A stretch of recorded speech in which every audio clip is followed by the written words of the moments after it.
Dito, balikan natin yung sinasabi ni Tito Soto. Paano ang mga taong ito kapag iniwan na sila sa ere? Biruin nyo si Atty. Levy Baligod, meron itong background na kung saan sinipa siya mismo ng kanyang kliyente. At sabi ng kliyente niya, hindi mapapagtiwalaan si Atty. Levy Baligod. Oh, tapos, yung sa PIDAP list na yan, mga kababayan, dinawit niya yung pangalan ni Miriam Santiago. Sinabi ni Miriam sa kanya, ipapadisbar kita, walang hiya ka. Bakit mo sinasama yung pangalan ko dyan? May katibayan ka pa? Ka ba? Ang sabi niya, nasama lang po yung pangalan niyo, madam. Hindi po talaga kayo kasama dito. Aray ko. No. 'Di ba? Ipapadisbar. Dapat. Ito pa, pag-usapan na rin natin, mga ka-GP Natics. Oh, nagsalita na rin po itong si Senator Erwin Tulfo, mga kababayan, na pilit pong binabanatan ng 18 na Marites. Lalong-lalo na po yung isa na talagang hinahamon pa ang pagkalalaki ni Senator Erwin na sinasabi na wala daw po itong bayag. Pero ang sabi ni Erwin, optics lang yun. Presscon para sabihin matapang. 18 kargador, dumating pero hindi kayo nakakatakot. Aray ko. Mga kababayan. Oh, ito po. Thank you.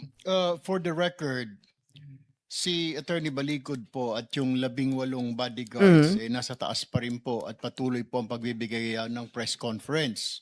Medyo maging kanilang mga pahayag po sa media, nagka-bali-baliko na dahil kanina sabi nila willing po silang bumaba. And then kumambyo naman po si Attorney Baligod, sabi naman po ayaw lang bumaba dahil baka ma-cite daw sila ng contempt ng committee na ito dahil sa umano'y titig-isipin natin nagsisinungaling sila. Pero nevertheless po, ayaw po nilang mag-attend sa hearing, sa meeting po na ito. 3 beses na po, simula kanina po na mag-umpisa tayo, alas 9 pasado hanggang ngayon, ayaw po nilang bumaba. Despite the fact na may inutusan na po tayo sa Blue Ribbon na Secretariat, wala po silang sagot. Oo. Patuloy po kanila pagbibigay ng press con. Isa lang ibig sabihin noon, mga ka-GP Natics, hindi po nila talaga plano na umattend. At isa pa, gusto ko lang din i-debunk. Kasi pinagkakalat nila sa social media, mga ka-GP, ito po yung pangyayari sa social media. Gusto ko lang sanang ipakita. Okay. Meron kasi dito, saan na ba yun? Alaka.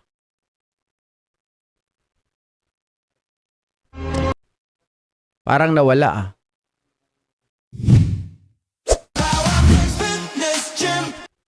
Okay, so ako na lang magkukwento. Meron kasi doon, mga kababayan, na sinasabi nila, sila daw po ay hindi pinapayagan na papasukin. Okay?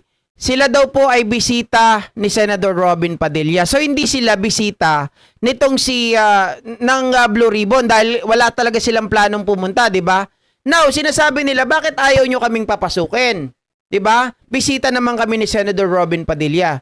Mali po 'yon, mga kababayan kasi kami kapag kami po ay dumadalo sa Senado, dumadalo po sa House of Representatives, ang gagawin nila mag-i-invite sila. Ngayon, pag nag-invite sila, mga kababayan, kapag ikaw ay gusto mong pumunta, sasabihin mo sa kanila, 'di ba?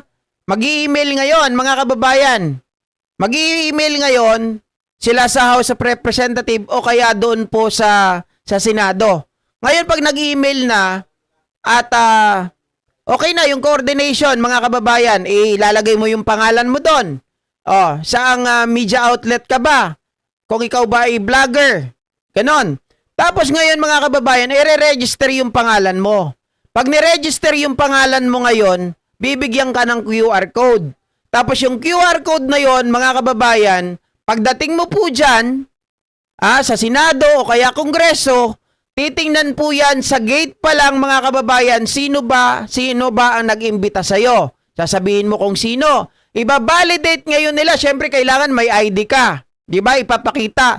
Iba-validate nila yung ID mo, tapos yung QR code mo, kung ikaw ba ay nakalista sa mga a-attend or mga guests, mga ka-GPnatics, hindi pwede na agad-agad ay makakapasok po kayo doon nang wala po kayong QR code, nang wala po kayo mga kababayan na nirehistro.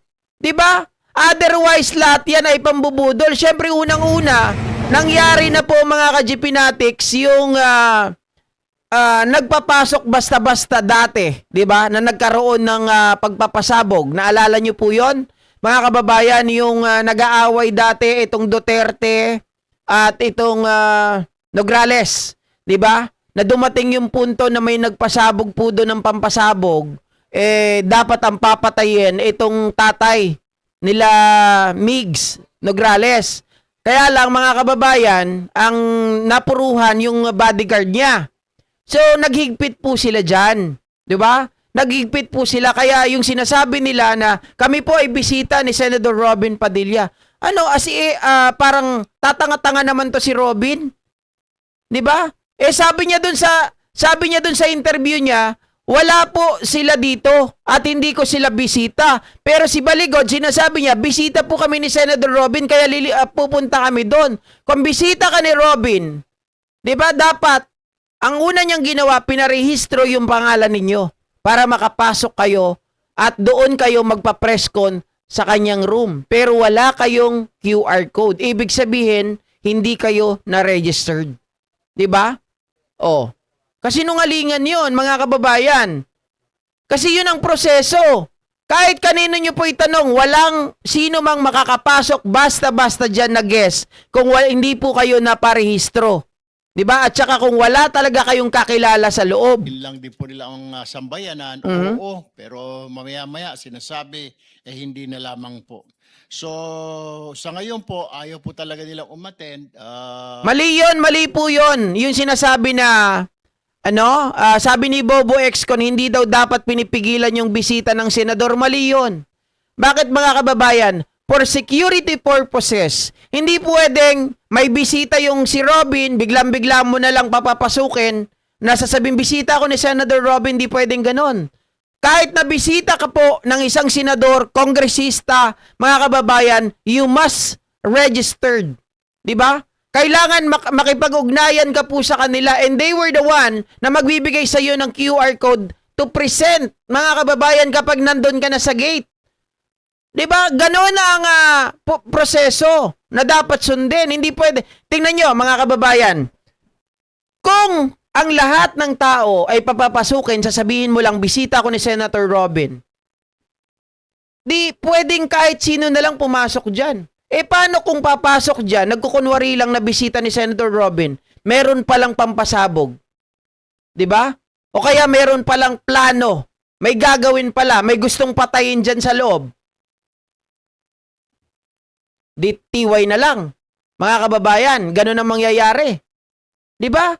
For security purposes, ganyan po ang ginagawa ng House, ganyan din ang ginagawa ng Senado. Itong si Robin, di ko alam kung kailan pinanganak eh. Mga kasama na dito po sa ating ipinatawag po na meeting.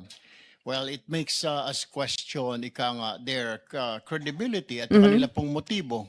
Pumunta po sila dito pero ayaw naman po nilang bumaba dito sa meeting po na ito.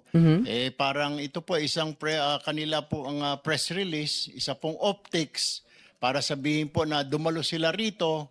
Pero sa totoo po, ilang beses po nating inimbitahan, ayaw po nilang bumaba prito sa ating sinungaling, no? And yet, ang gusto lamang po nila ay mag-presscon na mag-presscon po sa taas. To our resource persons, please submit the relevant documents and status updates of to this committee. At the appropriate time, we shall determine further measures to ensure accountability. We sympathize with the victims of the earthquake in Mindanao. Kaya po, dalawang bagay, tatapusin na po muna natin. We suspend this meeting. Okay, sa tanong ni Ma'am Corazon, Villar, Boss GP, bakit po sila nakapasok nung andon na si Robin? Mga kababayan, ginagamit ni Robin ang kanyang posisyon. Pero kung tutusin, dapat hindi basta-basta ginagawa yan. Mga kababayan, kahit ang mga member po ng mga gwardiya dan, dapat hindi sila papayag na tumanggap na lang ng bisita agad-agad mga kababayan nang wala pong pahintulot o walang QR code. 'Di ba? Kailangan mayroon pong record yung mga tao na papasok diyan. O may magtatanong na naman sa akin, ba't si Congressman Alvarez pinapasok agad-agad? Mga kababayan, si Congressman Alvarez, alam naman natin, congressman yun, kilala yun.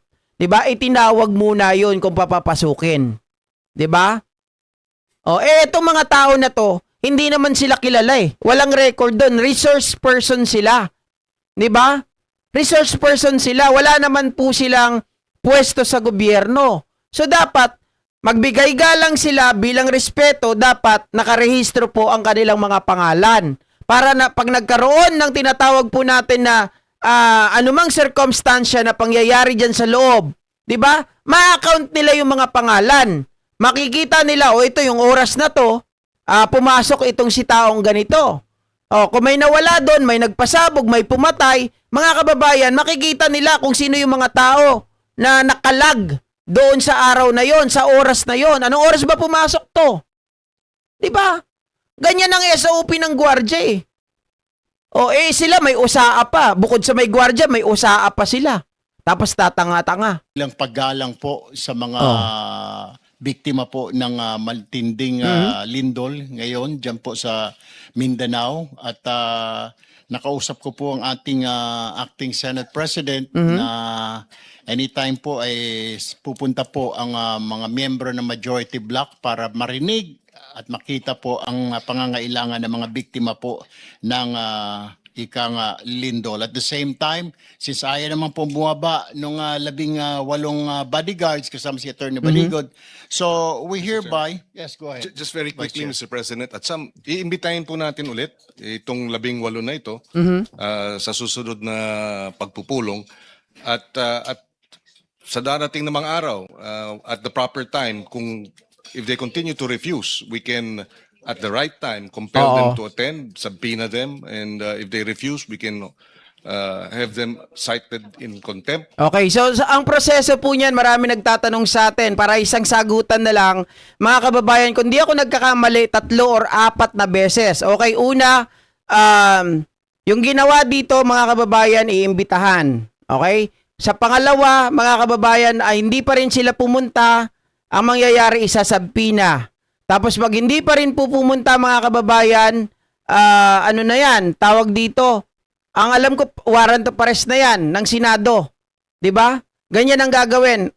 Di ko lang alam kung 3 or 4 na invitation bago po magkaroon ng warrant of arrest etong mga 18 mga kababayan na basurero. No?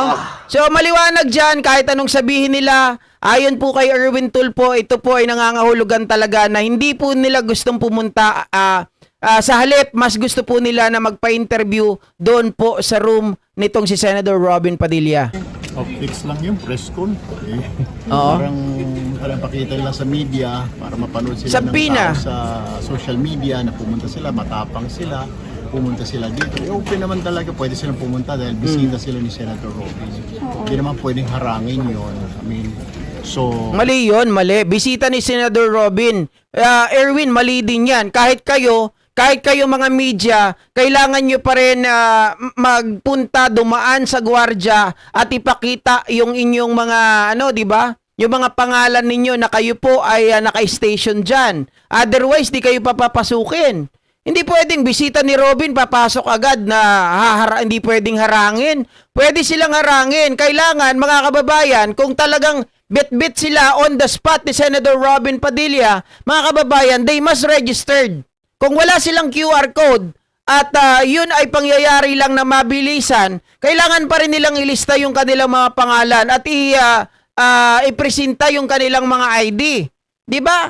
Ganun naman eh. Kung hindi nakapag-register, walang QR code, walang registration in advance, mga kababayan, dahil pumunta doon si Senator Robin, yes, galangin natin, pero dapat they must show yung kanilang identity, ilista yung kanilang mga pangalan bago po sila makaakyat. Hindi ba pwedeng basta-basta aakyat na lang. Hindi pwedeng papasok na lang. Pero yung invitation namin, hindi sila pumunta dito, ayaw nila bumaba. So How do you feel pinapakita sa tao na matapang sila, pumunta sila dito. And yet, walang pipigil sila. Hindi ka lang pipigilan dahil bawal naman pigilan yung bisita ng isang senador.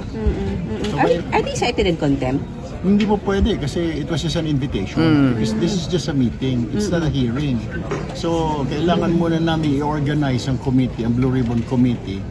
Alam naman natin ang process. Hello, Jocelyn Kailangan Moana, din sa Kabsat. floor, magbubutuhan doon, may check at magsasubmit yung minority ng grupo nila to represent them here. So, we cannot call this a hearing because matutulad din kami sa kanila last time na nag-hearing sila pero magiging sham hearing po. Kaya meeting, we call it a meeting. And we cannot compel anybody to attend because it's just a meeting. It's not a hearing proper yet. So, yun, maliwanag mga kababayan, wala silang compelling power at that time. So, hindi nila pwedeng pilitin, 'di ba? If puwersahin na dalhin diyan sa baba etong 18 Marites kaya matatapang, 'di ba? Alam nila na umiiwas kasi ng asunto itong black ni Sherwin Gatchalian, mga kababayan, kaya hindi nila magagawa na i-compel itong mga ito at puwersahin na umattend po dyan sa meeting na yan. Okay? So, ito naman pag-usapan natin mga ka-GP Natics. Ito.